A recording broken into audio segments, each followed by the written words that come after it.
necessarily like understand in the hunting industry in general, like just because like you have something doesn't mean people are gonna buy it from you. Especially with like the saddle hunting stuff and people coming out with like their I call them garage sticks, like all these different climbing sticks that are on the Hmm. market nowadays. And just because you have something doesn't mean that it's a good product or that people are gonna buy it. Like you still need to market it. You still need to be like a nice person, because there is like I mean, we were talking earlier and about how much money like we make, and at this point in my life, I buy from people that I like and Yeah, I and mean, that's companies sales that I like, 101. Yeah. right? So like I mean, if two guys are trying to sell me, climbing sticks, and one of them is $100 and one of them is $80, but the dude's that's selling me for $80 is a dick, like I'm buying from the guy who's $100 all day. Like I'll pay, Yeah. it's $20. Like it's not that big of a deal when you're investing. If you're gonna buy four of them, fuck $400 on some new sticks, and then you're throwing into your saddle and everything. Like, yeah, just people need to be like nicer. I saw, I just saw that Hawk is launching a saddle here soon.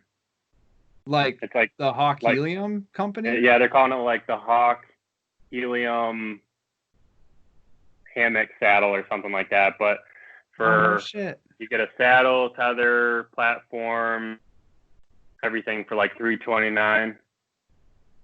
So it's not Oh too man, bad. that's cheap. That's real But cheap. it's interesting though, because you had Tethered and Arrow Hunter, and these companies kind of small, and now you have the big name brands coming in to make it more mainstream. So I don't know, maybe prices will go down on some, but maybe not. Right? Yeah, no, I don't think like, I work with Arrow Hunter and I know the guy who's the head marketing for Arrow Hunter. He lives down the road from me. Super nice dude. And he just kind of said to me like a couple years ago, he just said, "Hey, Anthony, like I really like your content. If I send you a saddle, will you just try it out for a week? If you don't like it, give it back. If you like it more, then you're tethered. You're welcome to keep it. And all I ask is that when you do wear it or something like that, you just say, 'Hey, I'm wearing an Arrow Hunter saddle.'" Like he was really chill and cool about it. And I'm like, I'm by no means have a whole lot of clout. I just make decent content for beginning hunters. But like that's the type of people that I like to work with. And a lot of people are getting to be that way, or the industry is really not focused on just money, money, money. It's a lot of relationships and building those relationships and just working with people that you like. So of course, I tried the Arrow Hunter on and I liked it more than the old tethered I had, the Mantis, and now they have the Phantom, which seems pretty similar to the Arrow Hunter one anyway. It's just mesh versus opaque. I don't know the difference there. I'm not a fabric dude, but I do think that like my personal thought is that Hawk, if Hawk gets into it, like maybe they'll get them into the mainstream box stores because that's where Hawk sells. I So think they will. they'd finally be in there and people could try them out, which would help the saddle industry a ton because like that's the number one complaint you get is I'd love to buy one, but I'm not going to spend $250 without ever trying one on. And it's Right. different.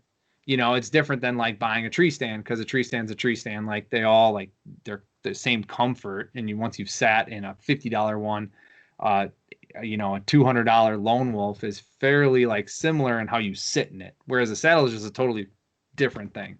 Oh yeah. I But actually, I this last year was my first year saddle hunting, and I got the Arrow Hunter Flex, okay, and I used it for about half of the season. When I started doing my like longer fits, I switched back to my Lone Wolf Assault 2 just because I yeah, like it and I'm super comfortable in it. Um, yep, and then at the end of the season, I actually ordered a Mantis because I wanted to okay, try it because it's just more minimal. I thought the Flex, just like the pleated thing, just didn't really work for me. It just get bunched up and it was extra material for me sure, personally, in the way that it fit me. So I just wanted something super streamlined, and so I ordered the Mantis. It sat in a box for a few months. Then all of a sudden they came out with the Phantom, and I'm like, wow, I got this brand new Mantis here, and they just put out a new one. So I actually contacted them and said, "Can I send this back, pay the difference?" And you send me the Phantom, and that's what they did.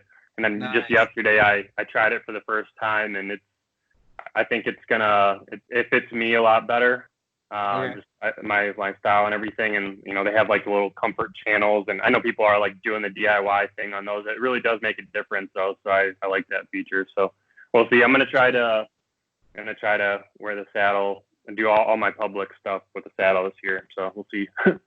Yeah, no, it's like it is. I enjoy it, and two things there is like I'm the total opposite. I like the pleated of the Arrow Hunter Flex. Like I think that fits my ass a lot better, and so when I sit back, it makes me more comfortable, which is funny because I was also talking to like people ask like, oh, what about this one? What about that one? And it's coming down, in my opinion, to like almost like a comfort thing. Like, do you wear Sitka or First Light or Nomad or Kuiu? Like, do you wear those?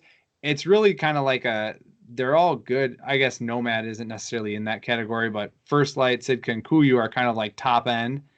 And it's all about like what fits you best because they have different lengths, different tightness, different fitting styles. And I feel like it's getting that way with saddles is like they're all good.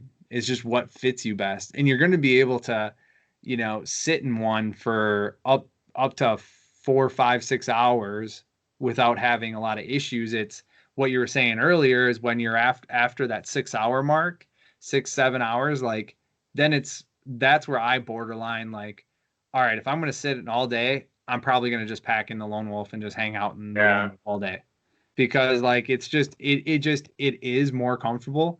But if you're doing a public land, busting brush, getting through the woods, um, like doing a ton of nasty crap and getting way back there, a Lone Wolf system or an XOP system, like it's nice and it is mobile, but it'll catch on branches, it'll catch on all the other crap, whereas the saddle just essentially fits in your pocket.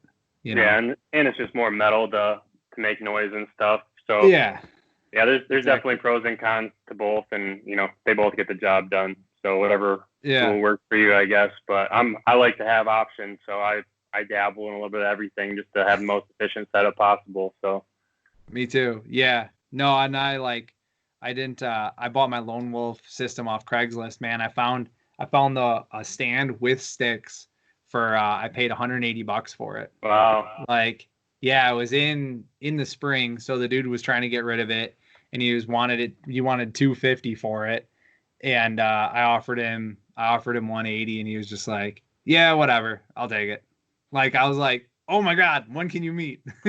Yeah, I got mine. I saw it was a Facebook ad or something, but Lone Wolf, they made a post about they have slightly blemished, I think was the term they used, and they were like 30% off.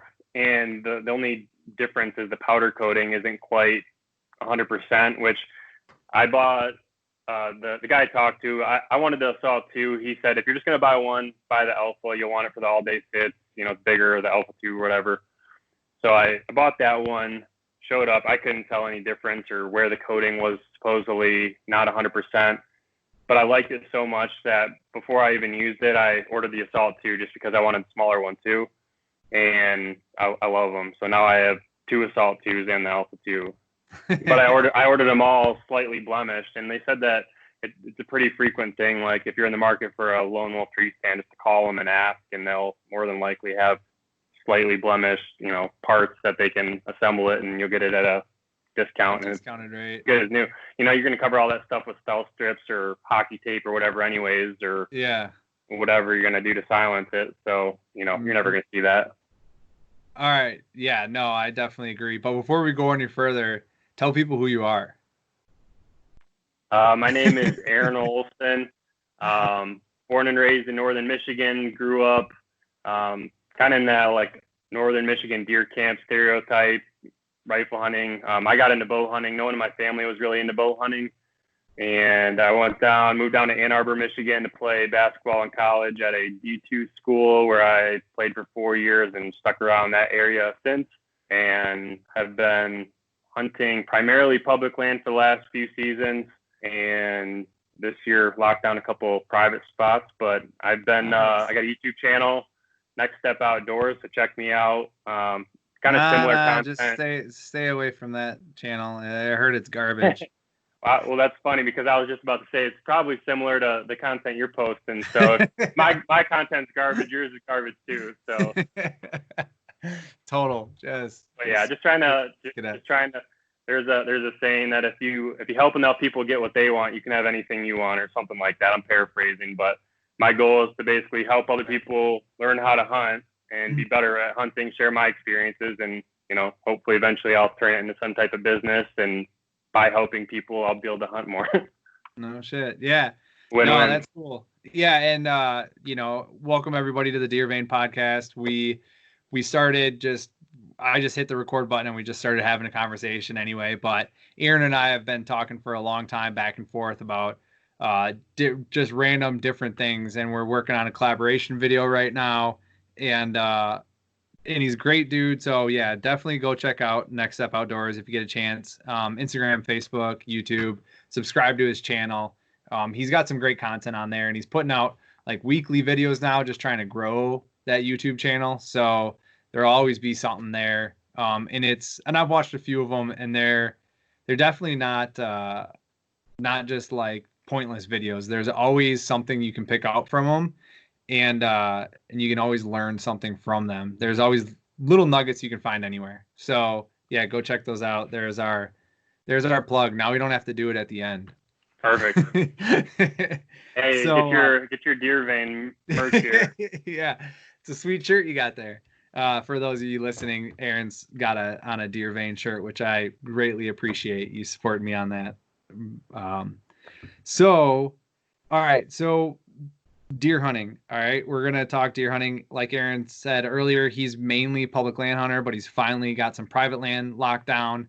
Of course, I did public land hunting for the last 5-6 years. And then last year got some private lockdown. My family bought a piece, which is something that you're very interested in. Aaron and I were talking earlier. So we'll have a conversation about that possibly offline, or maybe if it comes up, we'll do that here. But I wanted to start out with public land hunting in the early season. And in the early season, I want to because you're in Michigan, so you start October 1. I'm in Wisconsin. We start mid-September. It's the third Saturday of September. How the hell they picked that date, I don't know. Sometimes it's like late September. Sometimes I think the earliest it's ever been is like September 12th or September 13th or 14th or 15th is the earliest it's ever been, I think, because that would mean the first day of the week was a Sunday. First day of the month was a Sunday.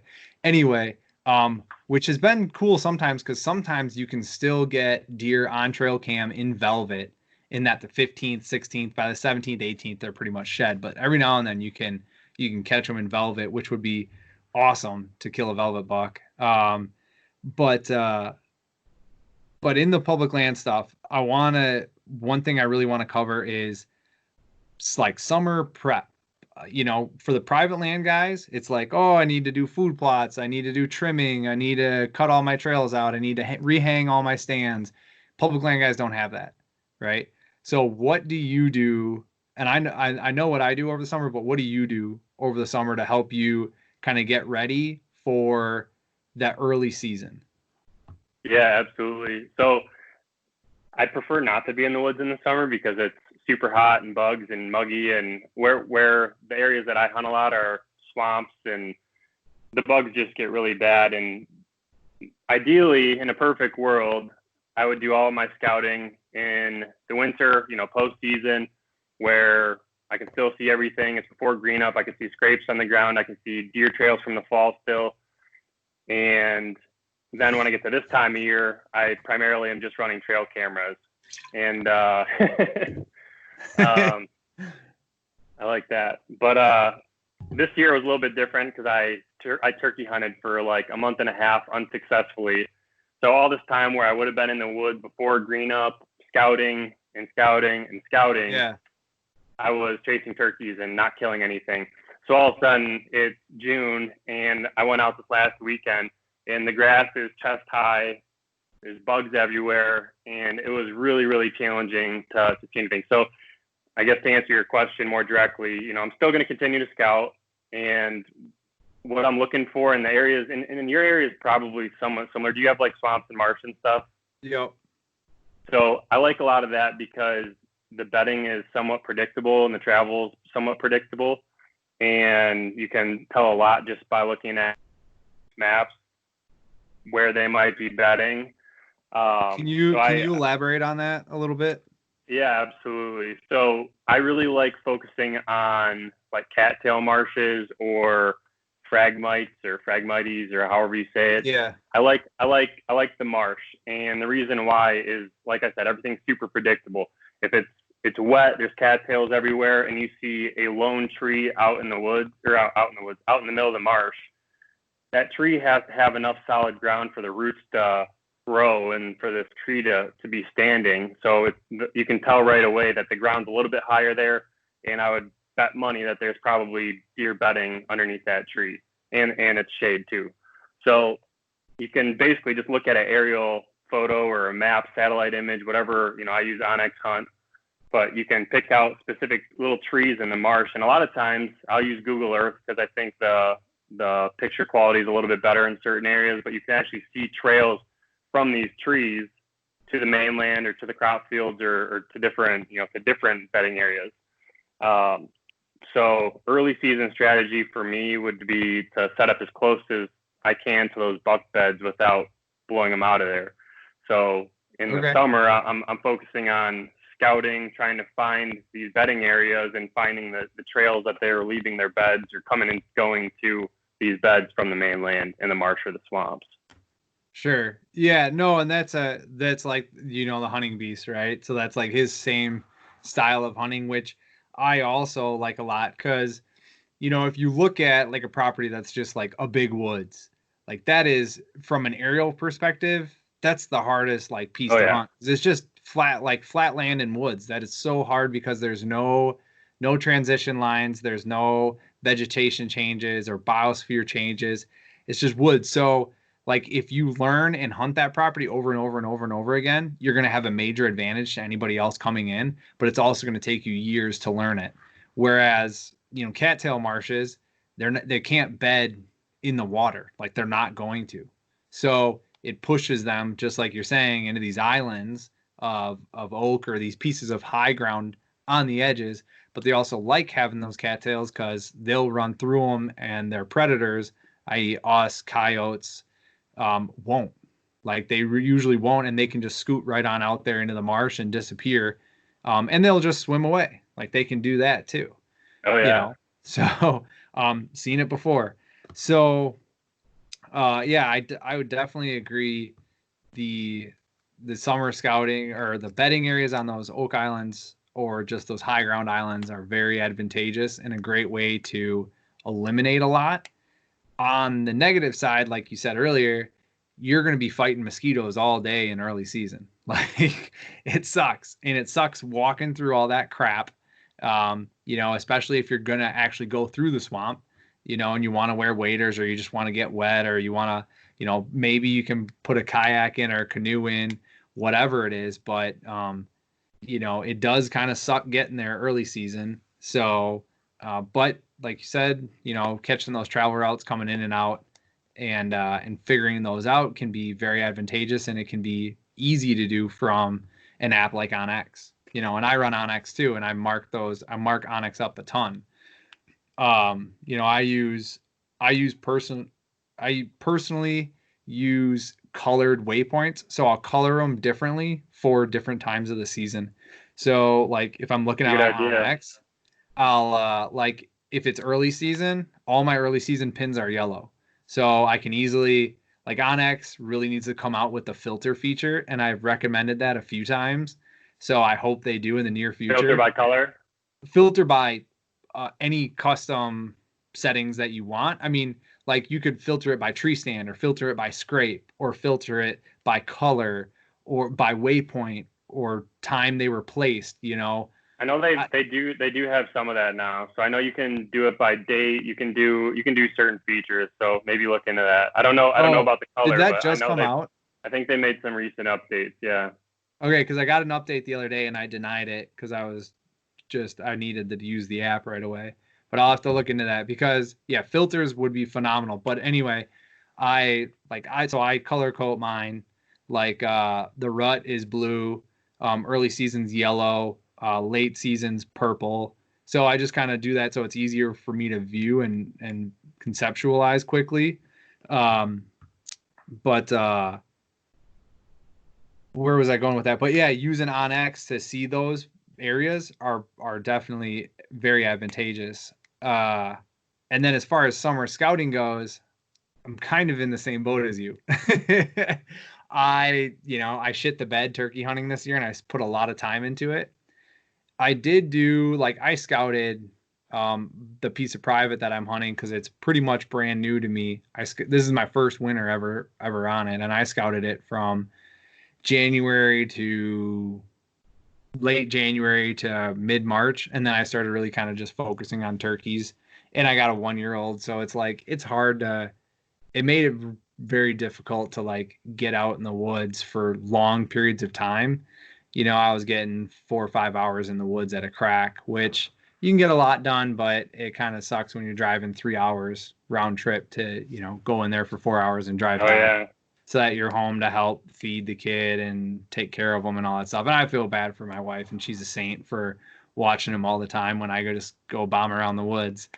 But I got 2 dogs, so it's basically the same thing as a kid. So I can relate. yeah, for sure. I know. I tell people 1-year-olds like a dog, but you can't. It's not socially acceptable to put them in a kennel. But over the summer, a couple things that I've found that are helpful, and I'm sure you do these too. You just didn't mention them. Was one field scout from your truck, from your car. Drive around and just look for deer in the evening. And then also trail cameras, Yeah, trail cameras is the big one. Yeah, just a ton of them. Do you do the field scouting at all? I don't, and the reason being is the closest that I hunt is an hour away, and most of the places I hunt are further than that. So to get out there, if I'm going to go out there, I'm going to run cameras for a couple hours, be super sweaty, covered in bug spray. And then, usually by the time I hit my car, I'm super dehydrated and depleted of all nutrients in my body, and I'm ready to just go home. This year, I definitely do plan to. There's not a ton of places where you can see from the road around any of the areas I hunt, but I definitely want to legitimately take my saddle and go set up and do some observation hunts and try to get some cool footage of velvet bucks and see what I can learn that way. So definitely, I got a couple of new properties this year, so I got to figure them out. And I didn't have the luxury of scouting them in the winter when I could actually see everything. So I think observation hunts are going to be, or observation sits are going to be the name of the game for me, that and trail cameras. And hopefully I can put it together relatively quickly in the early season. No, that makes that, scouting, observation sits. I always think they're a great idea, and then I just never do them. It's so hard because you just want to you're just in kill mode, and it's just tough to sacrifice time. That's why like you mentioned, our season starts in October, so they're not really quite in their summer patterns, but they're still on a consistent early season pattern that time. I want to start the last week of September, going out there, start very safe sits, nowhere where deer are going to be walking even after hours, and make sure my wind's not hitting anything, but go out there before the season starts so I don't feel pressured to just go in for the kill. And then hopefully October 1st rolls around and I know where that buck's coming out into the field under these conditions, and I can go set up and, just get it done on the opener. Right. I mean, that's the ideal scenario. Perfect world. Will that happen? Probably not, but no shit. What keeps us coming back? What's that? So that's what keeps us coming back. Yeah. Right. I know. I always have these what I want to call them, these phenomenal dreams that I'm like, oh yeah, I'm just going to go out here. I'm going to sit, September 10th, September 8th, and I'm going to be able to just watch these deer. And then, the few times that rolls around, it's 85 degrees and sunny with no wind. And I'm like, yeah, not, I'm just going to wing it. I'm going to wing it like I usually do. Yep. But I mean, for me, that winter scouting does like everything for me, and I do all my stuff between January and April, and I just lay everything out at that time. And when I find spots, which is I'm sure you do, would comment on how you do this, but when I find spots, I figure out what conditions I would hunt this in, if it's an early season or late season spot, what wind directions I need, what entry and exit routes I need, and then I just drop that pin on Onyx and I color code it accordingly. Is that? Yeah, that's spot on. When I first started doing the public land thing, I would just go and mark, a general area with the expectation that I was going to come back and like refine my scouting before season at some point. And that generally never happens. So I learned quickly that when I'm there, I need to figure out, okay, I think this buck is bedding here on this wind direction. There's the tree. I'd mark the tree. And the cool thing about having Onyx is you can label, you put a name to the waypoint, and then you can put notes in there as well. So I can put in, I need to access from this direction, it's a morning spot, this wind direction, and I'll mark a specific tree. And it's so cool that, before I never had an actual GPS, but, instead of having to carry both, just with the phone, you're able to go in the dark and find a specific tree months later and just pop up in the dark and you're hunting and you're set up in a good spot. Yeah. No, I'm 100% in favor of that. And I've said it multiple times.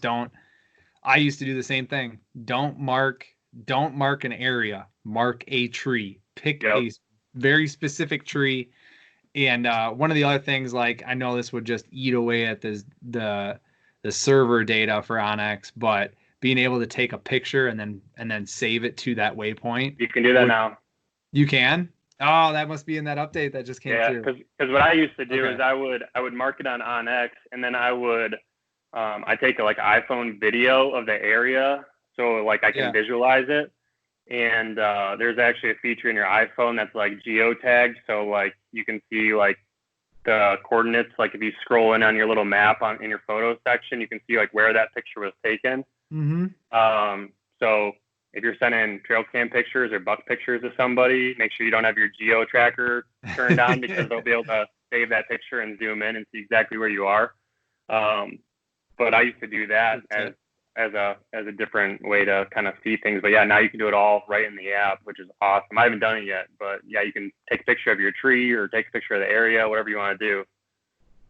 No shit. Like, add photo. Look at that. I got the update. That's a new one for me.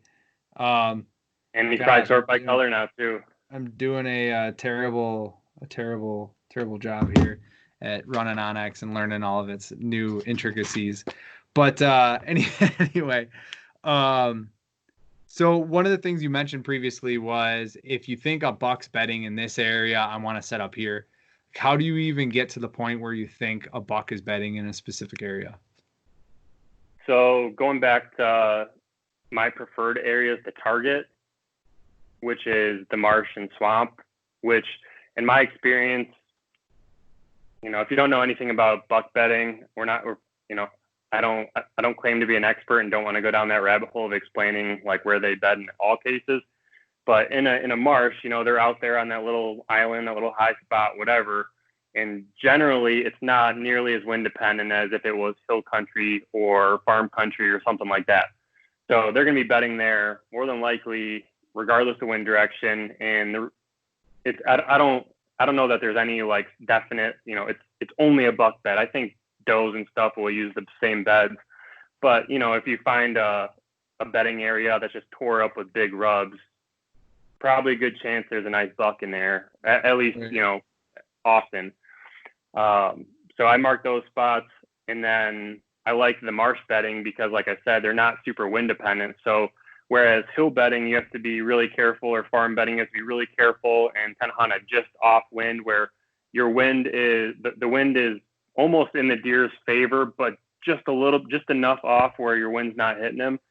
Where if you're in a marsh or a swamp and they're going to bed that in that place regardless, you can get away with hunting with the wind completely in your favor, and they might come out a little later or be a little more timid because they can't smell what's what's on the main land, but more than likely they're going to come out if they're not pressured, and you're going to get a crack at them, and they're not going to wind you or anything. So Sure. that's how I try to set up at least. But if it's like farm country, generally they're going to bed with an obstacle to their back in an area that they can see a long ways, whether it's on top of a hill or on the edge of a field or an opening of some kind, and you can tell that the wind's going to be coming over their back, so that's the wind direction they're going to be bedding there.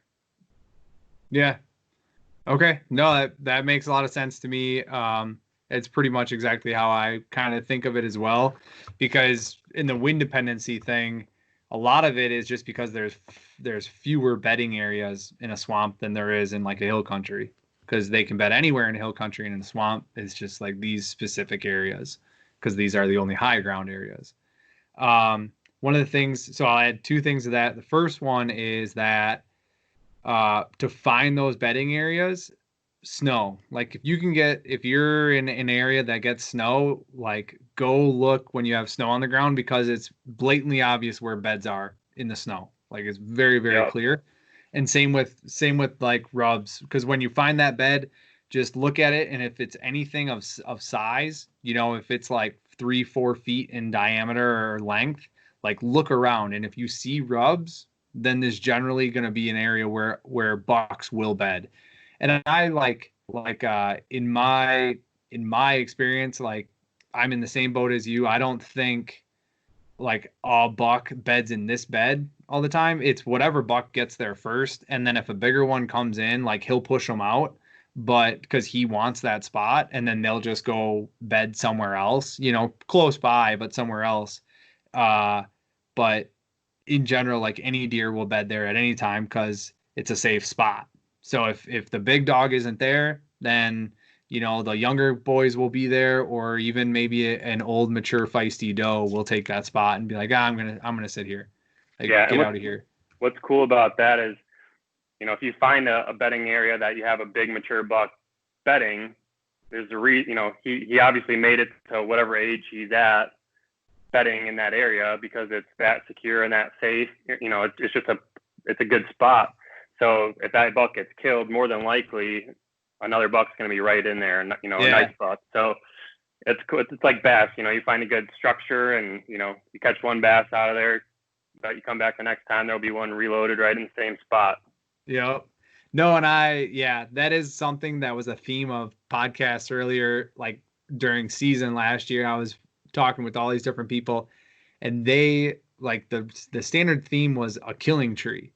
There are just certain trees that when you find them, like it's close enough to a bed, it's right on the right travel corridor, it's right in the right funnel, you always have the wind in your favor, whatever it is, for some reason that tree is like a killing tree, and you go there in the right time of year and you're going to kill them. And that's very similar to hunting like a buck bed. Like if you can find a good early season spot, that spot's probably going to be good every single year, so long as you don't muck it up, or somebody else comes in and mucks it up. And I think that's why Dan Infalt's been so successful, is because he's hunted the same area for so long that he's figured out, he works hard, but scouts all these places, hunts hard, and then just goes in and has enough spots where he can bounce around. And he just knows that generally this time of year, if I go in on this wind, there's probably going to be a good buck bedding there. And right. You do that enough times, and you're gonna get some chances. Yeah, I know. One of the things that I'm really coming to learn is that like hunting big deer is a time game. Like you're not going to learn it in one season. You're not going to read a bunch of books and go out there and be able to just like do it. And some people might get lucky and it might happen for them. And it happens every year, like every year your buddy who never hunts at all, and he goes out gun hunting and he shoots, a beautiful 10, and he's like, dude, I got one opening morning, like never seen one before or anything. Like meanwhile, you've been out there since September 15th and hunt all the way to the end of December and eat your tags. Never get a chance, right? Yeah, I mean, it happens for sure, but to be able to kill deer consistently, it takes a lot of time, a lot of effort, and a lot of understanding. And it's just something that I'm really striving for. And I hope this year, last year I did kill one, and I hope this year I turn it around and I'm able to do some work. Yeah, I'm in the same boat. You made a comment that made me think of something. There's a common theme between all really successful deer hunters it seems just at some point in their life, they're just 100% consumed with deer hunting, and it's all they eat, breed, talk about, and they're always scouting or hunting. And, for me, that's been the last few years, and it doesn't seem to be slowing down, maybe when I start having kids. But I think, to be consistent big buck killer, and I'm not that because I haven't killed any big bucks, but not yet. But I think you just, like you said, it's a time thing. You just got to get the experience and the learning and make enough mistakes where you figure it out and start putting the pieces together. Right. No, I agree. One of the other ways that I find, and this is going to tie in back into our summer scouting, because our summer scouting was field scouting and trail cameras. One of the other ways that I've found out where deer are bedding is trail cameras and getting them during daylight hours towards the end of the day, because that generally means that they're bedding close by that camera. Because if they're in daylight hours, say it gets dark at 7, you're getting pictures of a buck at 6:30. He's probably bedding within 100 yards of that trail camera, if not like 50, because they just don't move that much during daylight hours, especially early season. So that really helped me on this new piece of private that we have, because I was able to find bedding areas based on that information, and I struck out, and it was just I don't know what's wrong with my entry and exit route. Like, I'm still working on it, but like, there were multiple times I would go sit a stand, and then afterwards I'd check the camera, and that buck was there a day or two before. And then other times I'd check a camera and he was there a day or two after me. And it was just like, come on, like, why? Like, are you seeing me come in, or am I just getting that unlucky? And I've had a couple chances last year. I passed on 2 decent bucks and then had the big bruiser come through, but I just didn't have a shooting lane on him. So I just couldn't. I had to just let him walk at 32 yards. That was the closest he came, but I mean, it's definitely a shot that I'm willing to make. Yeah. He was standing at 45, and all I could see was his head. He's standing behind a huge thick patch, and I could just see his head, and I was just like, holy shit, that's a big deer. And he was just sitting there, and I was like, man, if he would have moved out and I would have been able to see his body, I would have taken the shot, but I just couldn't. I had no idea where his like vitals really were.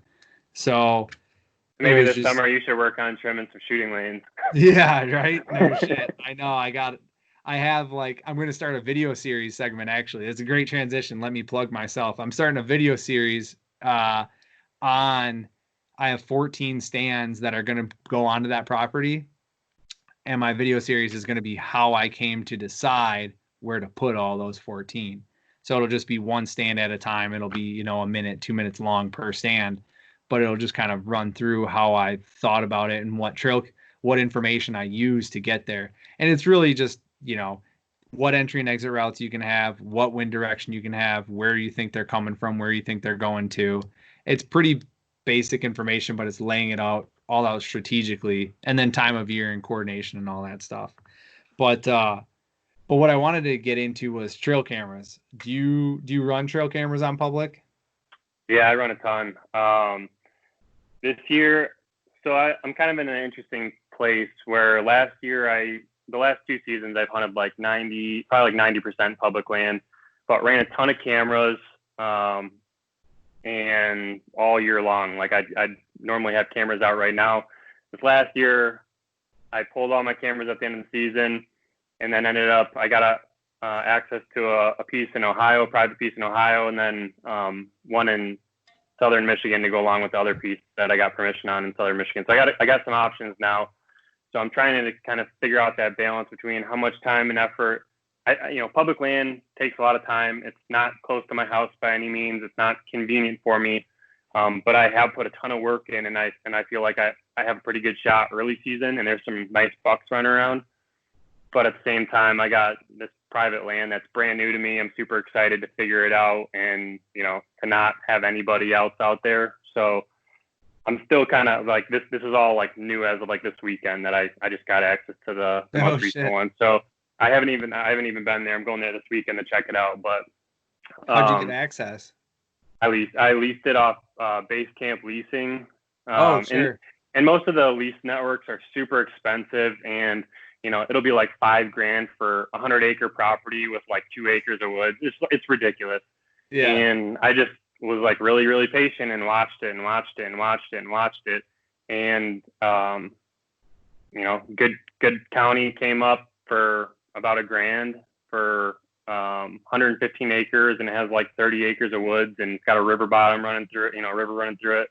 So a lot of diversity and ag. So I pulled the trigger on it. It's kind of a risk, but just part of the fun, and save my money so I can be reckless with it and hunting, with hunting stuff. So we'll see. I'm gonna get cameras up there and just kind of get an idea, do some scouting, try to get an idea of deer density, what kind of bucks are in the area.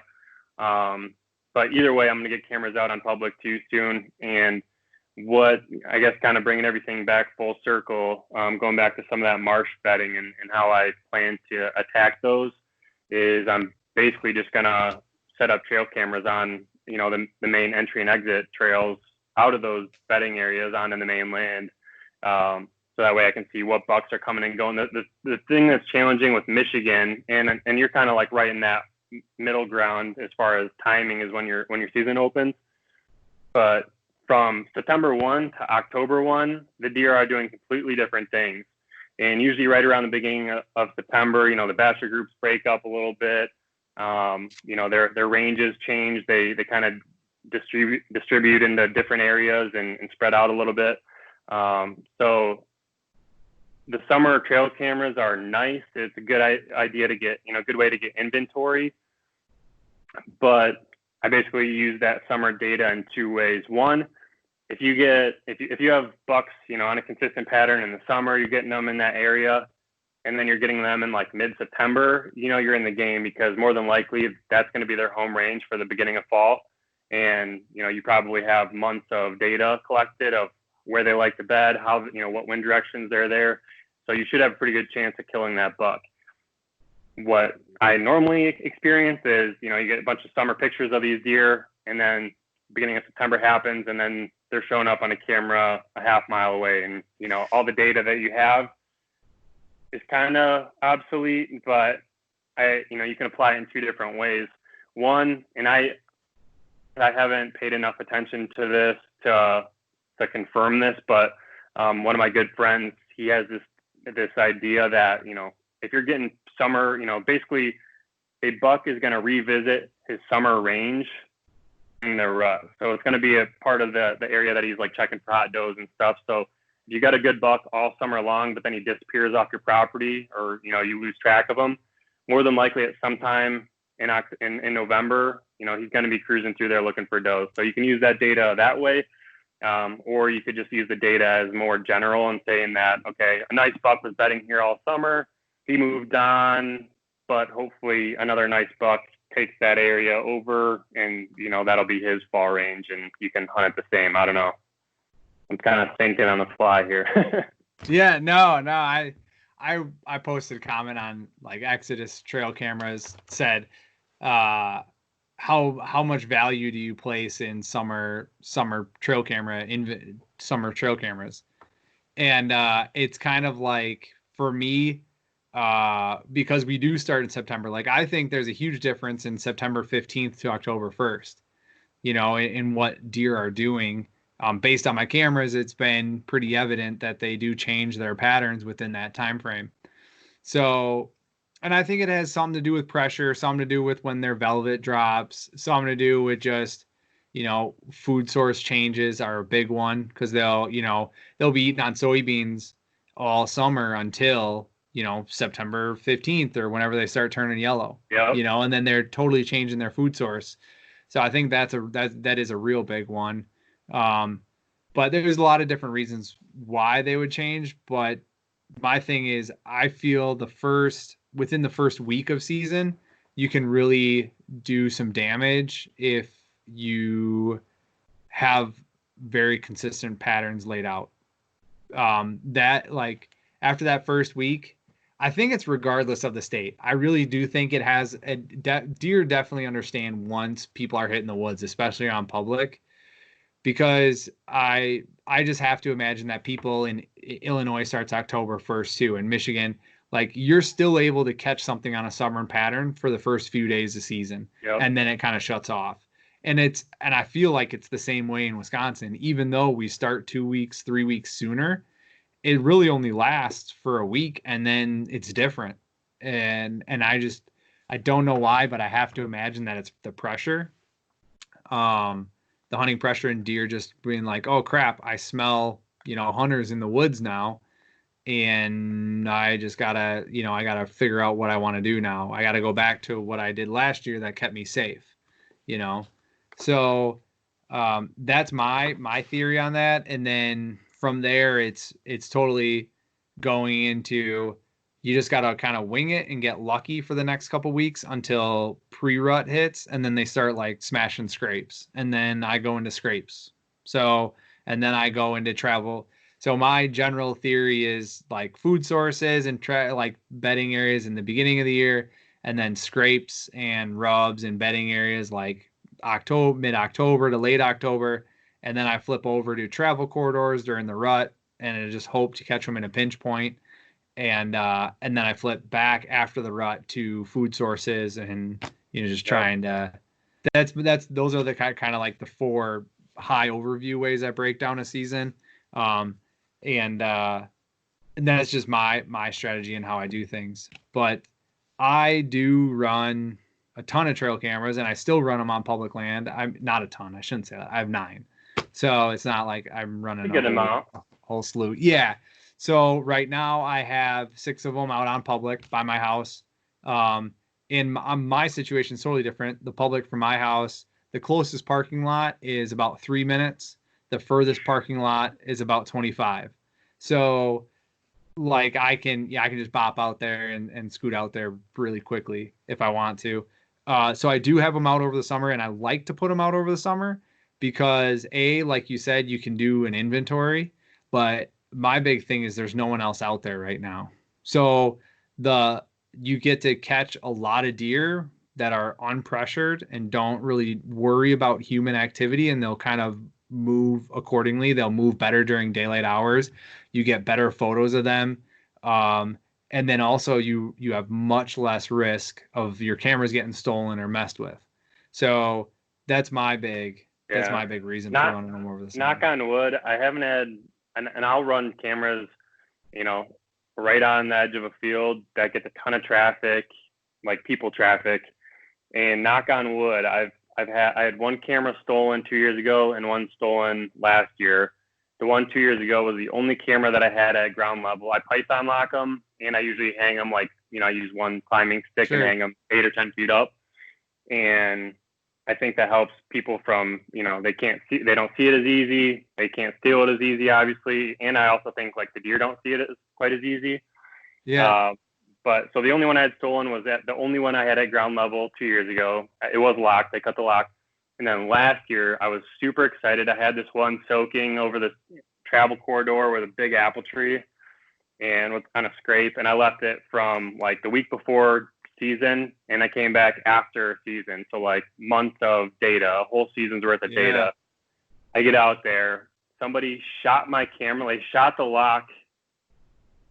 So it like broke the lock and it fell, and they took my camera, and the strap was just like laying there blown up.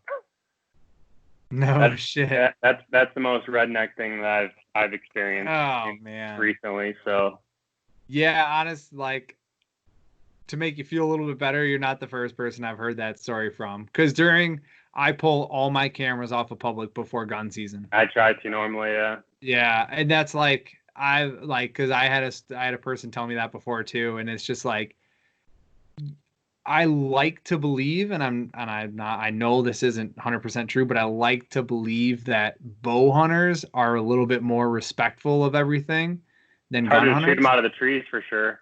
Yeah, well, yeah, they just don't really have the capability unless they're carrying.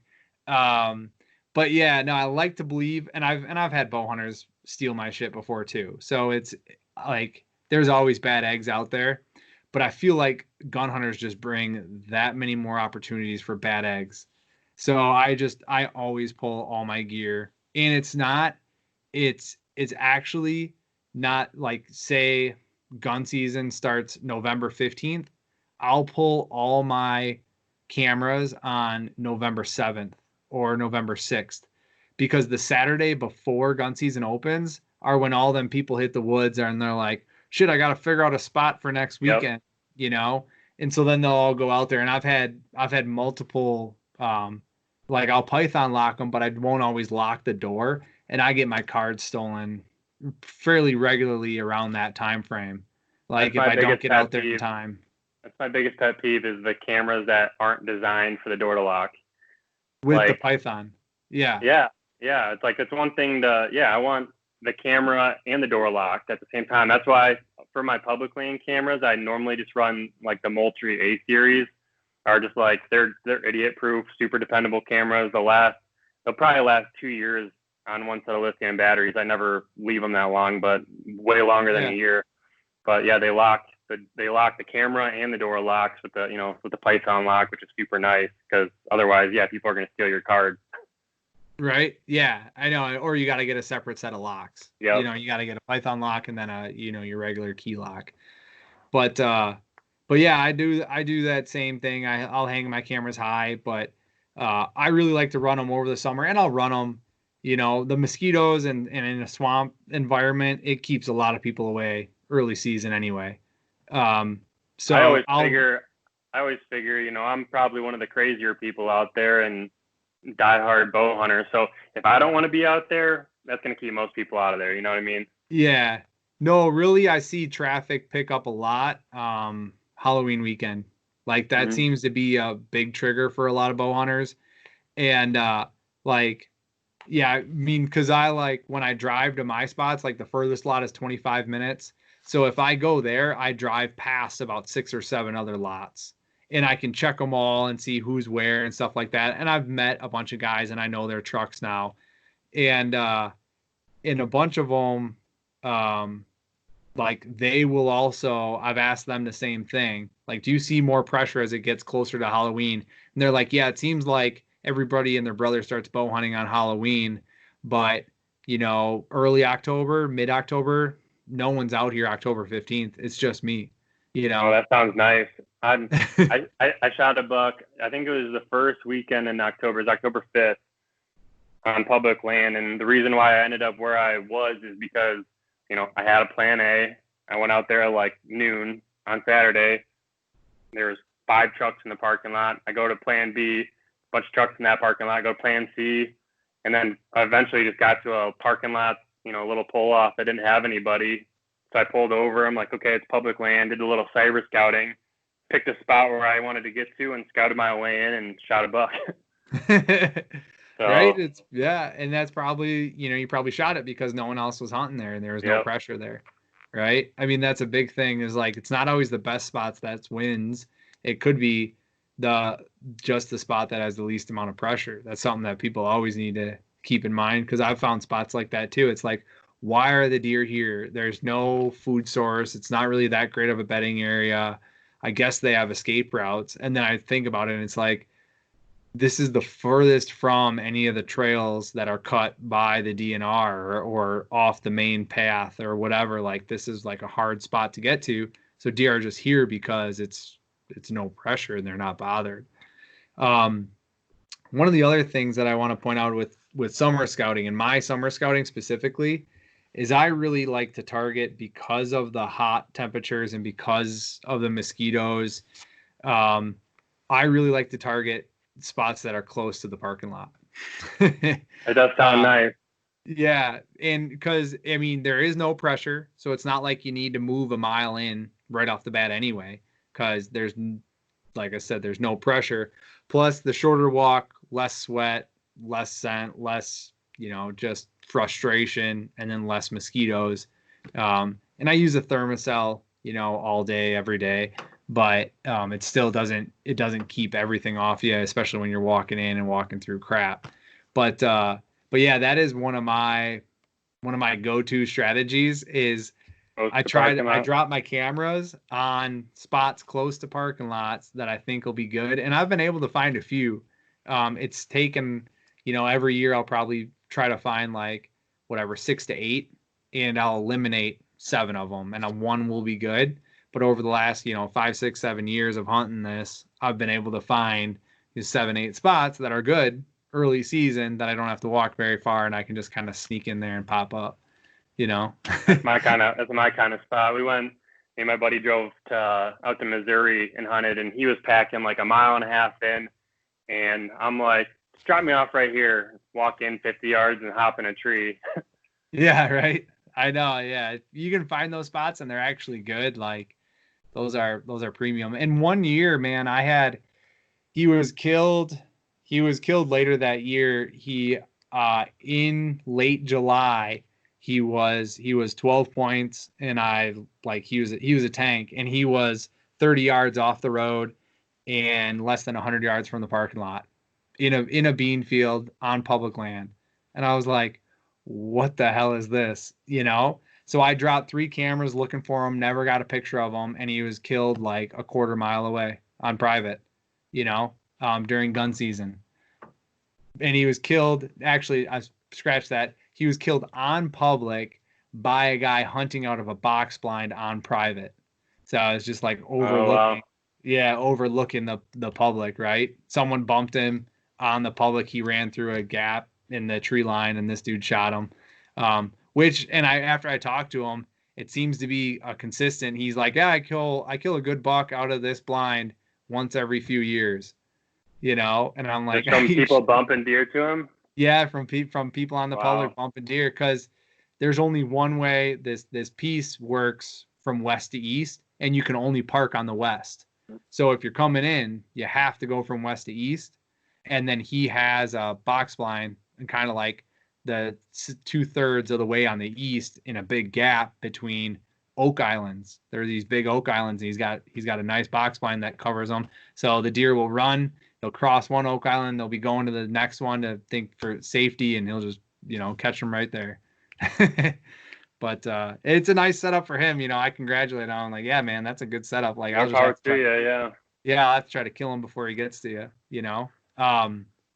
But yeah, so then as far as like, that's generally my summer information is, I'm just trying to summarize this up so we can move on to another topic. But field scouting, hunting close to the parking lot, running trail cameras, and you generally put them on, you said, entry and exit routes from those kind of high ground spots. I'll either do that, or I'll just run them straight on the food sources.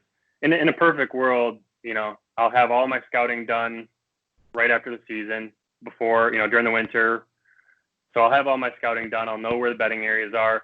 And then I'll try just to run cameras on the food sources. It's low impact. You get a lot of pictures. You're able to see. And like you were kind of saying earlier, if you're getting pictures of daylight bucks or, close to daylight on one side or the other, chances are he's probably bedding close. And you can just kind of reverse engineer based off of all of your scouting that, okay, you're seeing him in this food source at this time. Closest bedding area is here.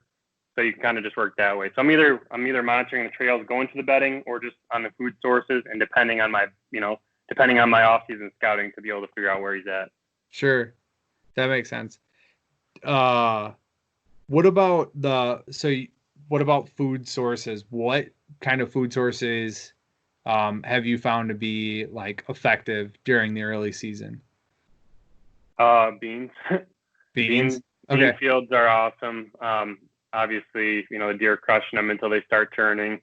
But that's the first year on public. All I did was set up a bunch of cameras on the edge of these bean fields, and I was able to, I didn't shoot any deer out there, but I got lots of nice pictures.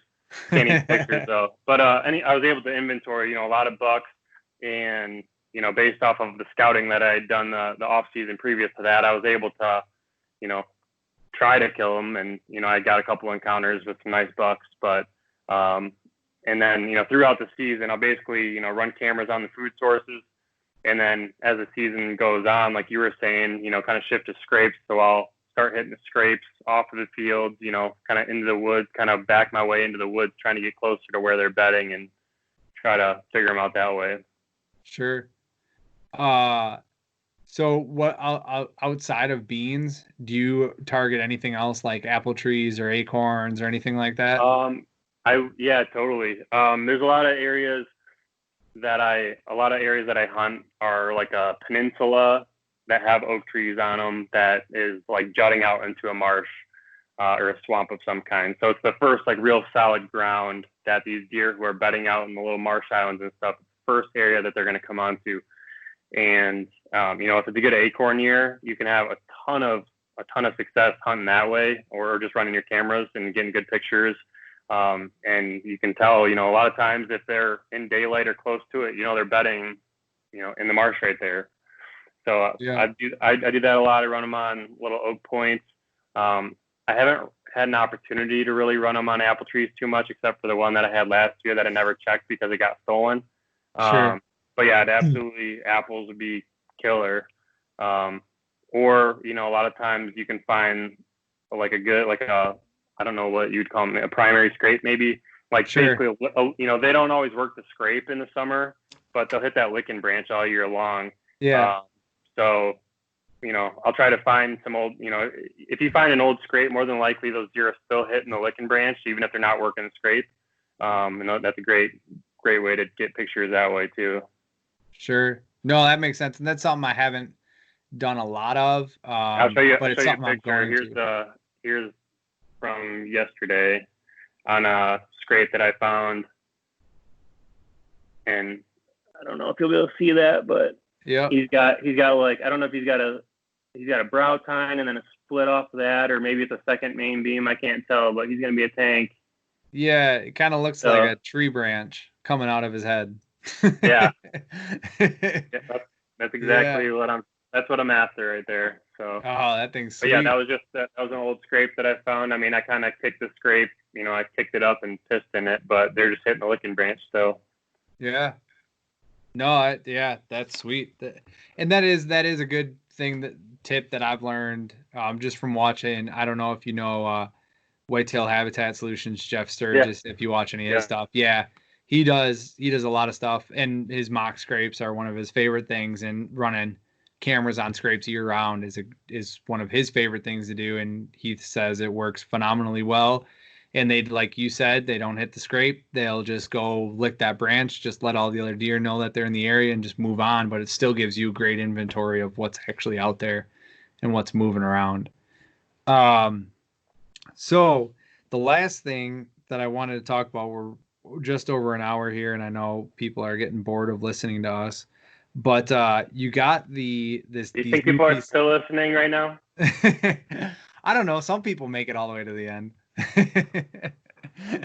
um, the I want to know how you intend on breaking down the new property that you kind of mentioned earlier with the river bottom. It's 30 acres. It's 115 overall, lots of ag, river bottom, and trees. Can you describe the property so that somebody Mm-hmm. listening can, kind of envision it, and then Do my also best. what you're thinking, yeah, what you're thinking about how you're going to attack that. Yeah. So so imagine a rectangle. On the west side, there's a little, you basically park on the west side. There's a road that borders the west side and the north side. Okay. And you with me so far? Yeah, And then yeah. on the northwest corner, there's 5 acres. It looks like, from what I can tell, there's like a little pond, maybe a little wetlands area. Looks kind of thick and nasty, and a little chunk of woods, about 5 acres. And then there's a bunch of wide open ag. And then there is about a 20-acre chunk that extends the entire property north to south on the far west end of the property, or sorry, the far east side of the property, and it has a river running from it north to south. It kind of winds through there, so I'm able to hunt both sides of the river, which is pretty Okay. cool. Yeah. So how I typically attack, what my plan is, especially this time of the year, and I probably, if it was the middle of winter, I'd be in every nook and cranny, sniffing beds, trying to figure it out. But Yeah. it's going to be a jungle out there, and I'm kind of short on time for at least the initial trip that I'm going to go on Sunday, because it's 2.5 hours from my house, which is a hike. So 2.5 hours, do all my scouting, and then 2.5 hours back. But I'm going to focus, basically walk the transition line around the outside of, the woods, kind of on the transition line of where the woods meet the ag. And you're able to tell a lot, if you see big rubs going into the woods, you see good trails, then I'll probably go in and investigate a little bit further and try to find specific bedding areas. But, I'm basically looking for deer tracks, big, heavy trails. I'm looking for rubs, scrapes, and, it's challenging, but you still can find scrapes this time of the year. You can still find rubs. Specifically, I'm looking for big rubs to kind of validate that there's big deer in the area. And then I'm just trying to like generalize where the bedding areas are. So, I'll focus a lot walking the perimeters, try to figure out what I can, learn from that. And then I'll be hanging I got a couple of cell cameras. They're actually going to be here Saturday. The new Stealth Cam Fusion cell cams. They're more like, entry price point, lower price point trail cameras. They're basically like the direct competitor for like the Spy Point Link micros. I think they're like $150, pretty cheap for a cell cam. So I'm going to try to get a couple of those up just so I can kind of remotely monitor, get an idea of deer density and what kind of caliber of bucks are in the area. But then I'll probably do, another scouting trip, another month or two when I check cameras. And, we can't run any bait or minerals here. So unfortunately I can't do that. But we're in the same boat in that regard.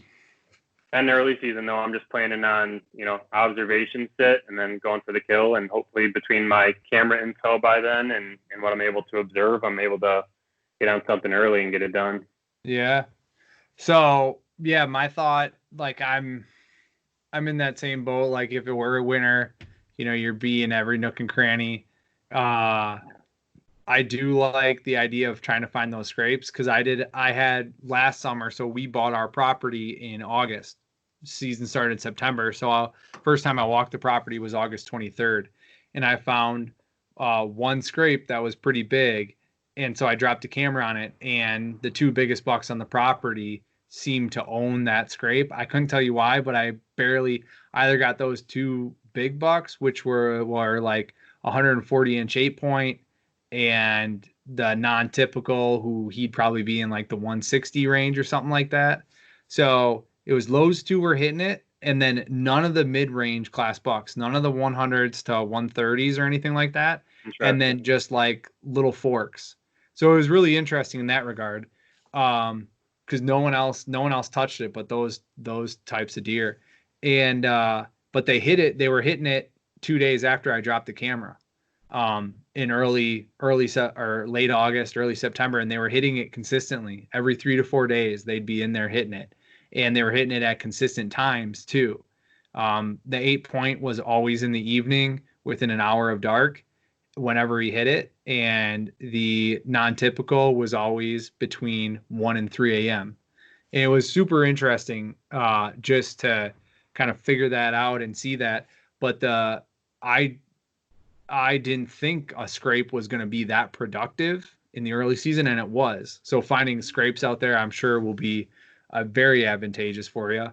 And then, do you know what's planted in that field? Or are you going to? I have no clue. Yeah, so you don't know now, but that'll be important too, because that'll dictate, if it's going to be an early season food source, or if it's corn, it'll be late season, or maybe it's just freaking clover or hay, and you're just like, I literally have no clue. Right?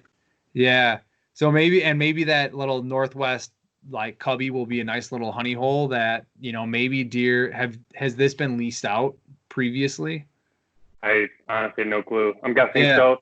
I'm guessing is somebody leased it and then came time to renew, and either, whatever COVID-19 related reason, they're not able to afford to renew it. And sure. So are you going to meet the owner then too? So I looked on, on Onyx, you can see the property owner. It's like some investment company. So I don't know if somebody just bought the land and, they lease out the fields to the farmers and they lease out the hunting rights. I don't know. I will get contact info at some point when I do, I'll ask them about previous years, least, Yeah. what they were That's pretty successful unique. or, yeah. So Yeah. got a Huh. A lot to lot of those learn. investment people aren't like in it for hunters, to be on it. Yeah. And, who knows, maybe somebody, grandparent owned it and they passed and they inherited it and, just Sure. switched the name to their LLC or something. I don't know. There's a Yeah. lot of Yeah. guesses, but No, I I think those river crossings, like if you can find good river crossings, those have always been very helpful for me because it's kind of just like another barrier, right? There's only going yeah. to be so many of them. And it's going to really create finite crossings. Plus, it'll give you really cool trail camera pictures. And I'm So, excited to be able to access from the road from the north, the river oh yeah, like crosses. So if I wanted to drop in a kayak or just, I don't, it looks like a pretty decent sized river. So like, I think I could get a kayak or canoe in there and, float my way down and hop up in a tree right off the river or something. So that'd be a phenomenal access yeah, route. That'd be really yeah. cool. Well, no, that's all good. All right, man. Well, yeah, I mean, hour 10. We covered a lot of stuff today, and we'll have to have you back on like when season actually hits and see how some of these things turned out and what you're looking at that point, for the remainder of your early season plus going into mid in the rut, and then, see how your plans work out. But really appreciate you having you on. Um, and just because we can you tell people once again where you're at? Yeah, you can find me at Next Step Outdoors on YouTube and Instagram, Facebook, and in the next week or two, you'll be seeing Anthony here featured in one of my videos talking about my mobile hunting and some topics related to mobile hunting. So that's coming down the way. But yeah, I appreciate you having me on. You've had a lot of really cool guests on your podcast, so I feel honored to be a part of it. Thanks, man. Appreciate it. All right. Catch you later, man. All right, thanks. Take care.